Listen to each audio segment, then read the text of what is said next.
Class 10th। आज जो है हम आपका चैप्टर पढ़ेंगे प्रकाश, परावर्तन तथा अपवर्तन। ठीक है। प्रकाश क्या है? प्रकाश एक ऐसी ऊर्जा है जिसकी सहायता से हम देख सकते हैं।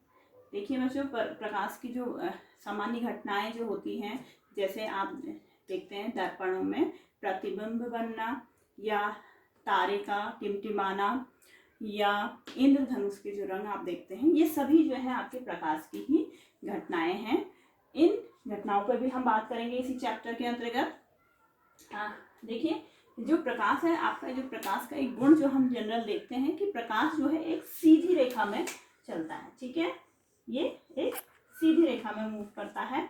अगर इसके आगे कोई ऑब्जेक्ट आ जाता है तो ये वहीं पर रुक जाता है या वहां से परावर्तित हो जाता है। ठीक है, तो यहाँ पर आपको उसकी एक शैडो बनती हुई दिखाई देती है। तो इस प्रकार से जो है आपका प्रकाश है, वो प्रकाश का एक गुण है कि वो एक सीधी रेखा में गमन करता है या सीधी रेखा में चलता है। तो प्रकाश का परावर्तन और अपवर्तन जो है हम इसी के प्रकाश के इसी लक्षण को लेते हुए समझेंगे। ठीक है, तो सबसे पहले बात करते हैं कि परावर्तन क्या होता है बच्चों?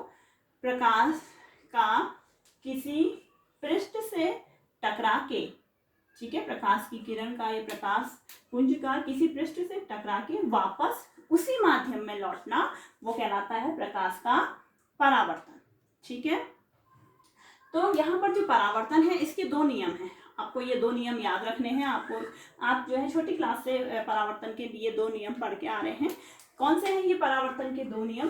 पहला नियम है कि अगर देखिए जैसे एक डायग्राम हम बनाते हैं। यहाँ पर जो है प्रकाश की एक किरण आई, ठीक है, और ये किरण आके, ये पृष्ठ है आपका, ये क्या है? ये आपका एक परावर्तक पृष्ठ है। इस पृष्ठ से टकरा के वापस उसी माध्यम में ये लौट गई। तो प्रकाश का किसी पृष्ठ से टकरा के वापस उसी माध्यम में लौटना, वो कहलाता है प्रकाश का परावर्तन। ठीक है, तो ये जो किरण आई, इस किरण को हम क्या कहते हैं? इस किरण को बोलते हैं, हम एक किरण को देख रहे हैं, सिर्फ एक किरण को देख रहे हैं प्रकाश की, तो ये कहलाती है आपकी आपतित किरण। कहलाती है आपतित किरण। और इस पृष्ठ से टकरा के जो वापस ये किरण गई, इस किरण को हम क्या बोलते हैं? परावर्तित किरण।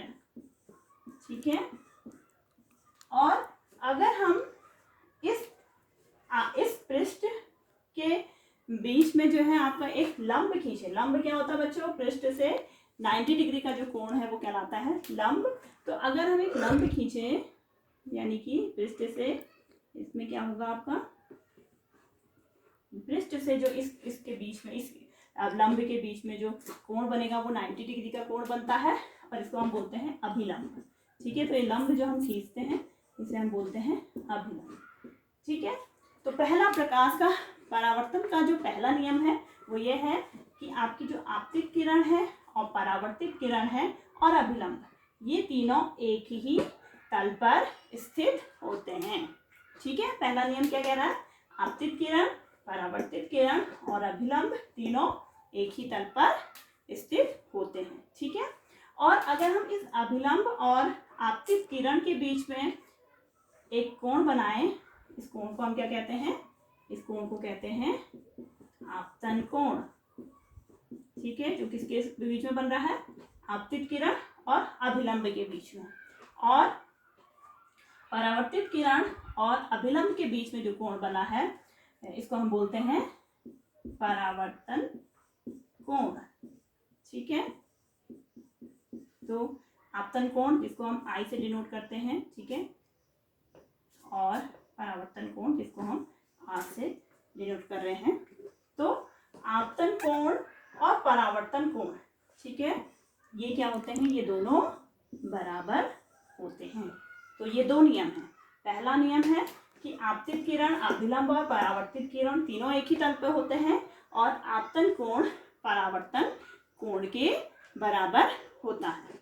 ठीक है, तो किसी भी प्रकार का पृष्ठ हो, ये सभी पृष्ठ जो हैं आपके परावर्तन की इन दो नियम को फॉलो करते हैं। तो ये दो नियम का पालन जो है हर प्रकार के पृष्ठ जो है करते हैं। ठीक है।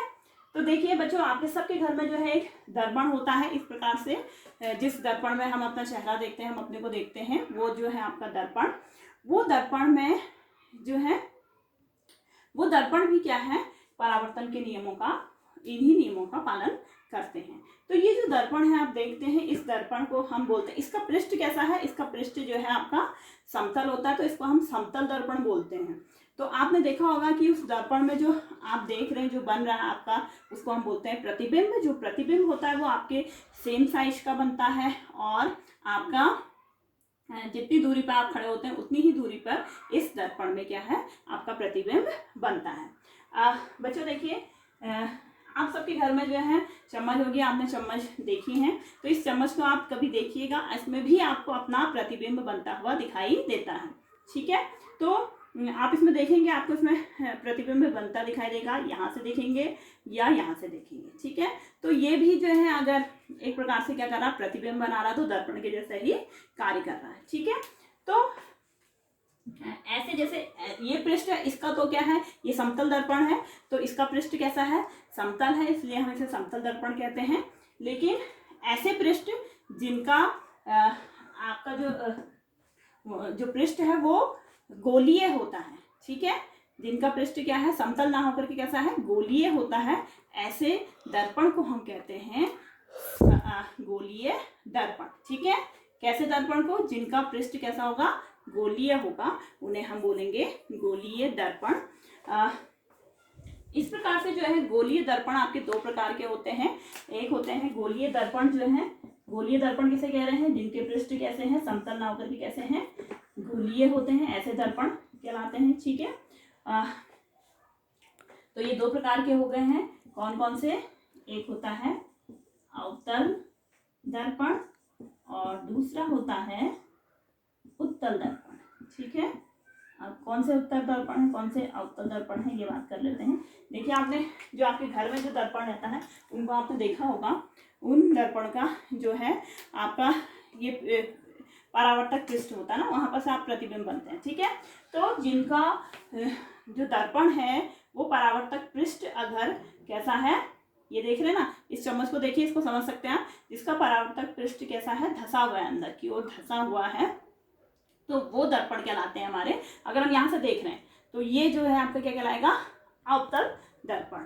और जिन दर्पण का परावर्तक पृष्ठ उभरा होता है, ठीक है, गोलीय दर्पण की बात कर रही हूँ, जिन गोलीय दर्पण का परावर्तक पृष्ठ उभरा होता है उन्हें हम बोलते हैं उत्तल दर्पण। तो धसा हुआ जिसका है उसको अवतल, और जिसका उभरा हुआ है उसे उत्तल दर्पण बोला जाता है।